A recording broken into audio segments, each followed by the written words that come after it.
Tania Bird and Elita Paterson, who are going to be talking about maternal health and what's going on here in the Queen City and how they've influenced really the world, which is phenomenal. You have. And then we also have Alayna Dubord from Pause Coffee, and she's here to talk about her coffee business and to explain to us all the different things that are going on in coffee. So I'm going to just shake off my nerves for this rocky beginning, and we're going to rock and roll our conversation today. So I was chit-chatting with you ladies, and one of the things that we talked about before our show started was really how coffee has influenced so many conversations. So before we get into some of the topics that we wanted to talk about today, why don't we start with jumping into a type of coffee, and then we'll go from there. Yeah. So coffee lovers are a wide range of different snobbery and aficionados. We've got people who love tropical and adventurous, and we've got people who love rich and nutty and dark and full, and all of them are great. So I brought 3 different coffees for us to try, and I was thinking that we would start on the adventurous side and roll into the more rich and robust. Love it. Love it, love it, love it. So what we're doing here right now is we're looking at this beautiful coffee getting poured into little cups, and we're going to try these. And what, Alita, are your first thoughts on the smell of the coffee? Let me see. Tania has one first. Oh, it is very Thank you. Does it almost smell flowery? Yeah. Or something? Florally? Tell us, what are we trying? Yeah, so this one is from Thailand.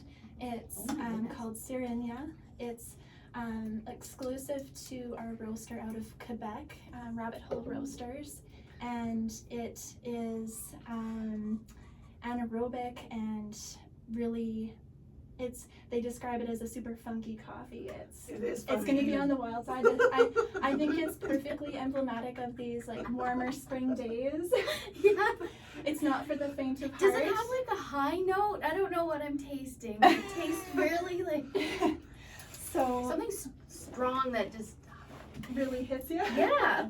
It's sharp. So would you put cream in it? This isn't one that I would put cream in. Yeah. But like it's got impressions of clove and kiwi and Crazy. Fruity, yeah, very. very fruity. To me, it's kind of tea-like. It's kind of tea-like. Yeah, it's kind of like, yes, it's like a hybrid coffee. Yeah.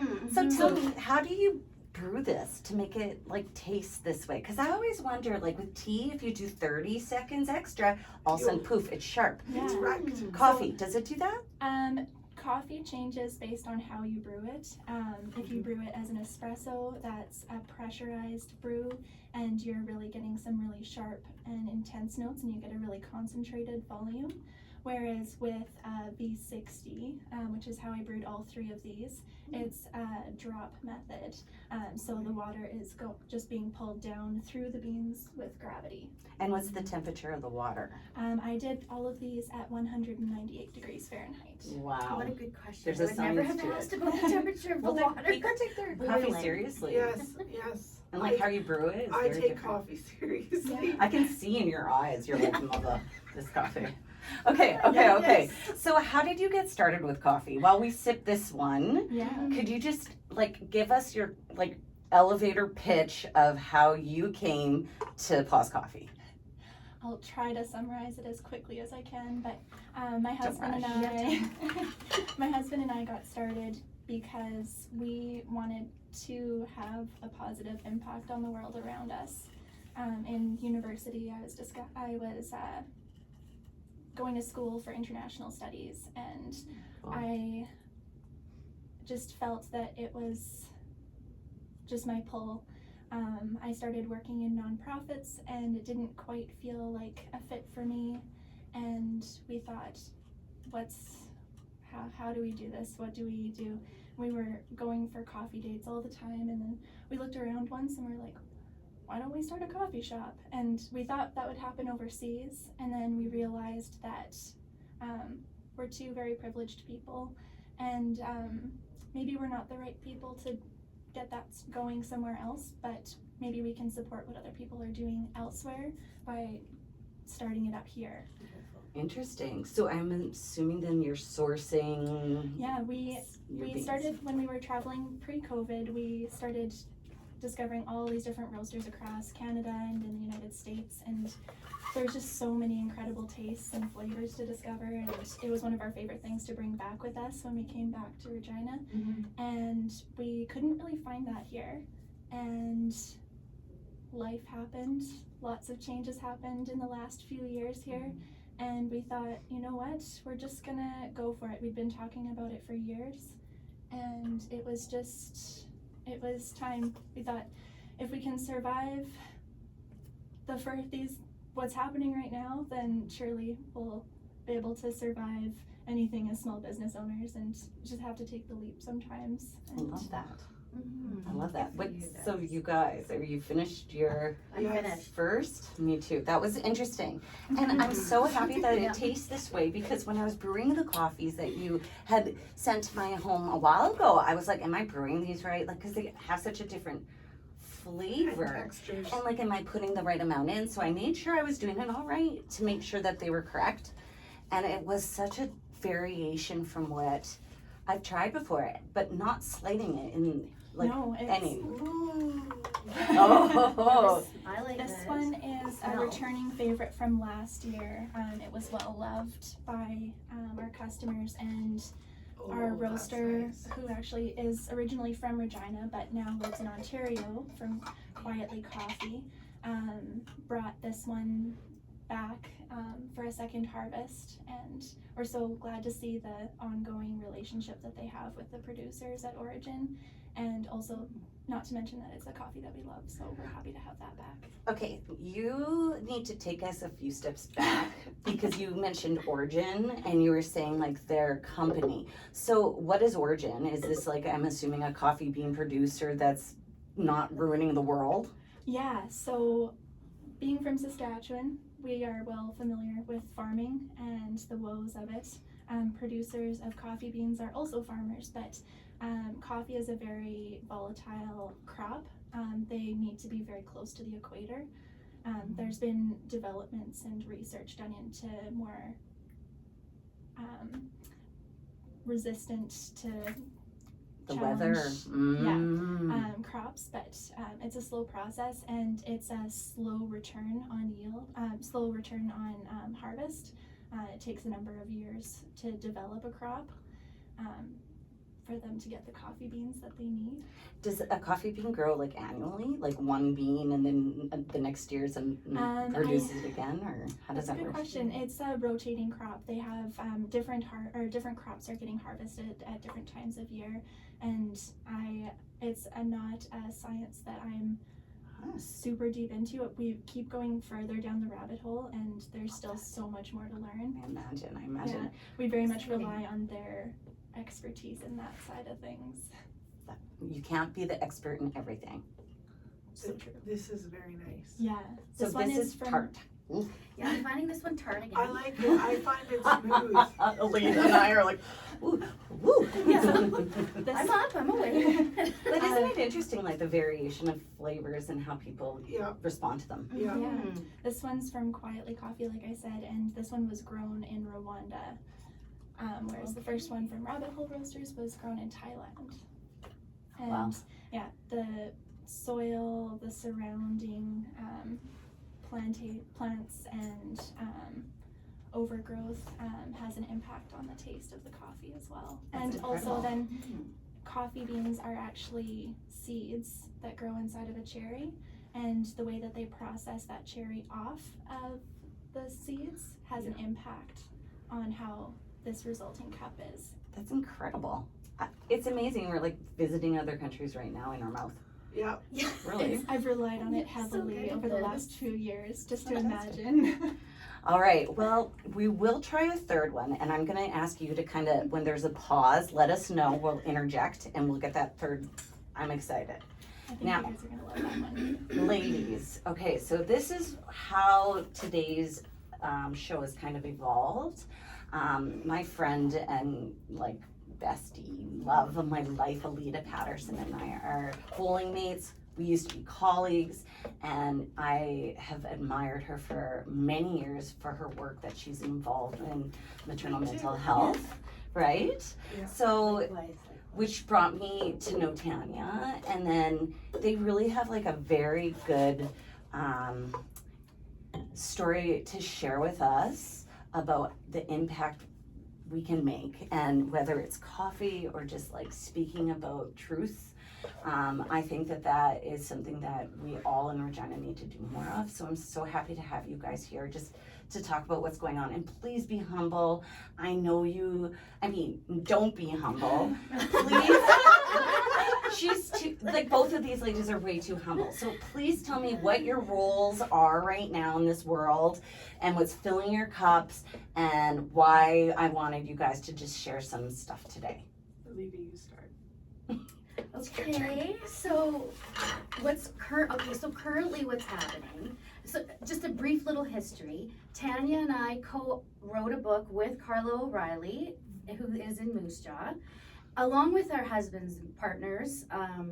So we talked about our stories after having our children, and they were not, there was positive and beautiful, but there was also some very sad, depressing, scary times for all of us. And so that's what we wrote in The Smiling Mask, Truths About Postpartum Depression and Parenthood. Yeah. You could learn more at thesmilingmask.ca about that. We then also got involved in policy-wise. So not only did we write and speak all over Canada, we also were in New York City, which was fantastic. But, and we had a documentary created because of Diane Ouellette, amazing woman. So we all had that going on for us. And then Claire Belanger Parker gave back by organizing a conference in 2009 with Margaret Trudeau. And so she was our guest speaker. We shared our stories. We had sessions in there that we learned how do we move forward now that we know that this is really real. This affects mothers, fathers, our children, our babies. Right. Our mental health. So COVID hits. I'm sure that was great for the agenda to push it forward with everybody, hiding in their houses. So now, Isolating, Yes. yeah. So I am assuming now that we're all kind of like getting out of our hibernation, we are now at a new day. And what is it that you guys like? What is this motivate? Like, what's your motivating factor here? What's pushing you now? Today, and where do you want to see what you're doing move forward in the next year? Like, what are we talking about today with this? Okay, so I mentioned policy change. So in the past, we had an implementation committee that met with the minister almost on a yearly basis to give to reach out, share information, and get support and guidance. Like, what does this look like for policy? So there have been things that have happened. Yeah. COVID did not help. No. Yeah. So just some statistics. So postpartum depression, 1 in 5 women will experience it. During COVID, the numbers that we saw was 1 in 3. Oh my goodness. Yeah. So So what's being done And about that? partners affected as partners well. are affected too. So anyway, there is a scale called the Edinburgh Postnatal Depressive Scale, and it's a free resource. People can fill that out and see kind of where they're at. Is I'm assuming, like, when I go for my annual checkup, and when I had my little ones and I would go for my monthly checkup with my baby, they would ask, how are you doing, and kind of do that scale with me. Is that what you're referring to? Yeah. Now, is that mandatory for every woman to have that done to them regularly during like that first year, or is that what you wanted to happen? That's what we want to, it happens through the public health system, postpartum. It is not mandatory, and nor does it happen universally prenatally, so while you're pregnant. And that is when we find is the most important time. because the mothers are most vulnerable. Yeah. And the other thing too is if a mother gets caught early, Preventable. it's preventable, totally. And probably is actually financially, if we want to talk about dollars, Yeah, prevention is key. I see this again and again in my readings. yeah. Yeah. So then, today, we're brought forward today in a meeting with Minister And Henley. today is a special day, I understand as well, right? Yes. So is it a national holiday? World, Or, sorry, recognition day, not holiday, what am I saying? yeah. It's World Mental Health Day. Yeah, so it's 10 years today for the province proclaiming today being Maternal Mental Health Day. And that started with our committee, That's fantastic. which was the Saskatchewan Maternal Mental Health Strategy. So we make a proclamation, Now 10 what? years. 10 years. So then, What's happened since within then? the 10 years, Angela Bowen is who we work with, and she's the researcher. She's also a nurse, and she was a professor at the U of S. So she worked with her contacts and her people, and made it World Maternal Mental Health Day. So that was all inspired in Saskatchewan, or Saskatchewan. from Saskatchewan. That's inspiring, but like, again, what are we doing about it? We can name a day but are we like Yeah. trying to actually make an impact besides just awareness? Or is that the first step and then it builds from there? I think it's the first step. There is supports, like you can phone 811 for instance, if you know somebody's struggling mental health wise, you can phone 811 and they'll direct you to resources. So there's more the government can do, Like, but they're also doing they're also starting. oh, good. It's like today is about rejuvenating this strategy again. Angela and I had to recreate, because we left the committee, because we're like, if we're still in this committee, no one's gonna take it over. No one's gonna do this work. Well, but then that's exactly what happened. And then COVID happened, and we're no longer really in Sask Health Authority's radar, is what I Championing found it. out. So you guys stopped championing it, hoping that the committee was gonna move it along. Yeah. COVID hit, the committee falls apart. So now you're meeting with a minister today, I understand, Yes. and you're going to work to start moving this along again. Yeah. And from my conversations that we had, are you looking to get somebody that, you know, they sponsor the government, like pays a salary for it, that would like champion a committee and make things happen? Like I'm interested to see what you want to, you know, push Well, forward. I'm interested to see what happens today. I have learned by me connecting with all sorts of community agencies in the last few days.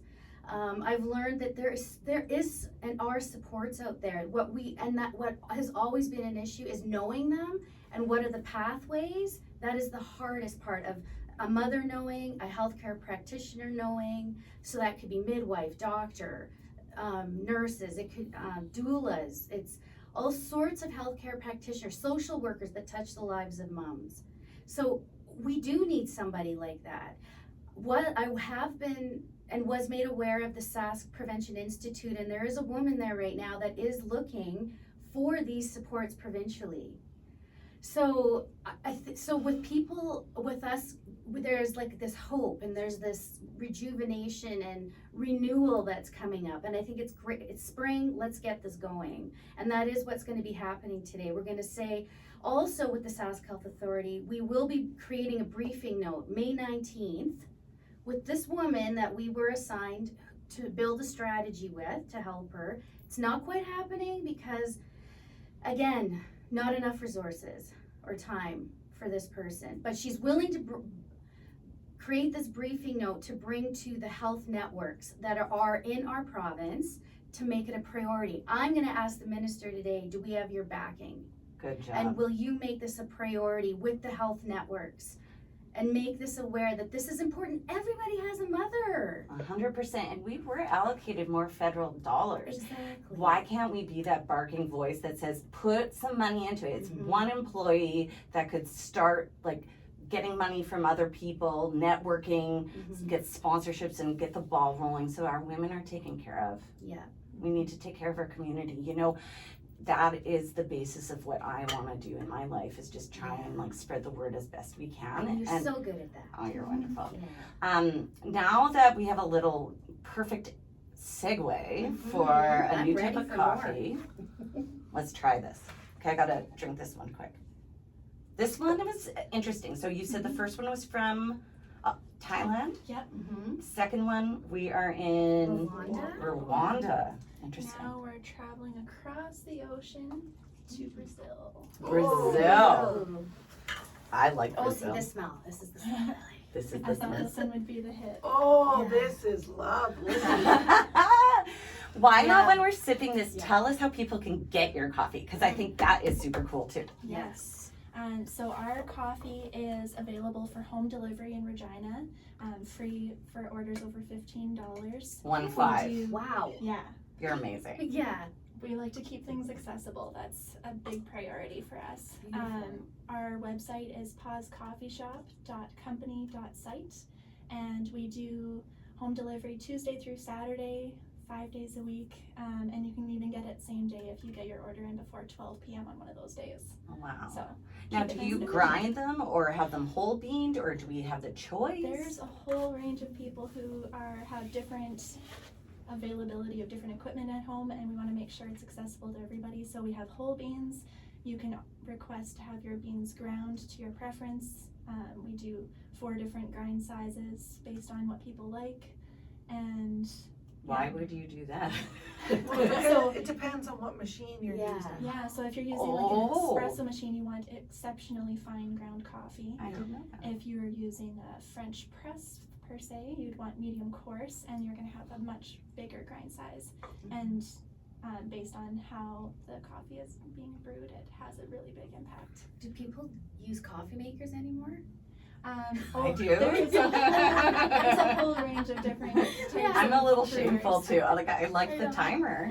But I Oh, love that's French press. But I find that I'm like super shaky after that. It's too strong. It's way too strong, but the taste, oh my gosh, you can't beat it. Cannot beat it. Yeah, I think there's people who brew all different kinds. I find that we have people in like across the range of different. This is lovely methods. coffee. Yeah, This one this is is my from favorite. This one is from Roasty Coffee Company in Sherwood Park, Alberta.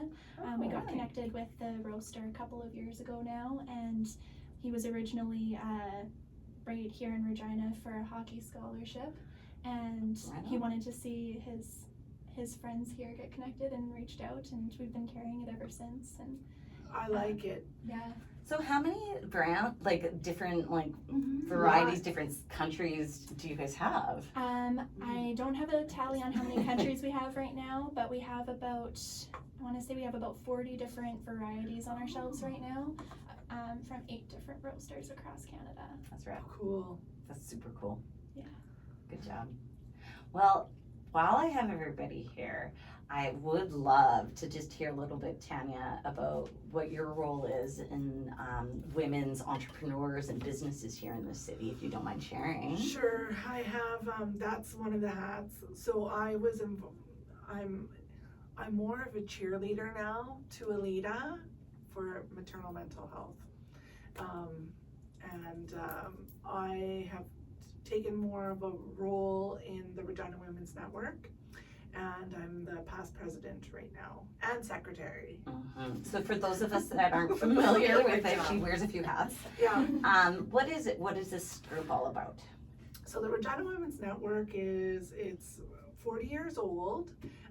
It was started by, do you know Frances Olsen? Olsen Realty. Anyway, she's what Mary Kay is to makeup. She is to real estate. She was the first woman realtor in Regina. I like her already. I love her. Anyway, she's 95 now. And anyway, she decided there wasn't enough representation of women in business. So she had women come into her house that owned different businesses. So that's how it sort of began. Now, it has evolved from that. So you don't necessarily need to have a business as long as you're a woman. You can join the Wonderful. Regina Women's Network, and we're a network that is, we have fun events. Definitely. We have events twice a month on the first Tuesday and third Tuesday. There's one in the evening and one during the day, a luncheon. We usually highlight members in it, and we support each other. It's like a network of women for women, so that because we know that if you like and trust women, and you know how girls are, right? So women are like around a cup of coffee, Yeah. we make business deals, Yeah. we change the world, right? Yeah, exactly. Seriously. Yeah, that's so true, Kathy. And anyway, and so it's just such a lovely network. So if people are, interested in like looking to, get out and, just want to have fun, come check out rwn.ca. And I have to say, I'm a little biased. I am a member. I joined Yeah. when I started QC Gifts. Well, actually, to tell you the truth, I just joined recently. I actually was for a while humming about joining a few different groups because you only have so much time, right? And like we were just saying, like you can only, say yes to so many things. And so I did actually shop around, and I went to a couple morning group sessions. I went to a few other different groups. And what I found was, first of all, I could be my authentic self with you guys. Yes. I didn't feel the need to have to pitch, and it could just be on whichever level I wanted it to be, that relationship. Whereas a lot of the business ones, it's business first. But that's not necessarily how we want to work. No, and you'll find in the RWN, once people, like, as you come out to more events, women like recognize you, and then they'll start being like, I need like a gift box thing. I'm gonna phone Kathy. Yes. See what she's got. And I've never felt pressured in that group. Yeah, and It's a good group. it is a nice group of women. It's the nicest group of ladies, I think, in the city. Well, and honestly, if we again talk about dollars, some of those other groups you're paying $10,000 a year to be a part of, and I'm not exaggerating. I am not. Okay, Yeah, I'm not aware. No, this is to join a membership. It's $125. This is probably good. I'll give you the pitch. Pitch, pause coffee. So it's $125 to join. It gets you on the website and like access to to the members, and then you just come out to events. Our events are $35. It gives you a discount. An event, yeah, and $35 if you're a member, $40 if you're a non-member. That's why I'm saying you come to one and see if you like it. Anyway, you'll meet like women, and it's a good way. There's so much word of mouth happening in our network. It's very informal. Yeah, and I think too, after COVID, we've kind of changed. I think we're different the way we communicate, and we're just done with trying to make things look perfect. No, yes, agreed. You agree? Yeah. And I think these groups are going to help us more than we actually ever have. And I think they're critical. Like for me, I love the idea of just connecting with people, because working at home alone, it's a lonely place. And it's not that I don't like it, because times I love that, but to also be able to connect with women is wonderful. Now, to wrap things up, I just would love to thank you guys again for your time here today. I think that these conversations, we should have more of them together. I hope that you guys want to join, share the world. You out there, if you have anything to share, reach out. Thanks again. This is Chatty Cathy for Regina. Have a good day. Thank you.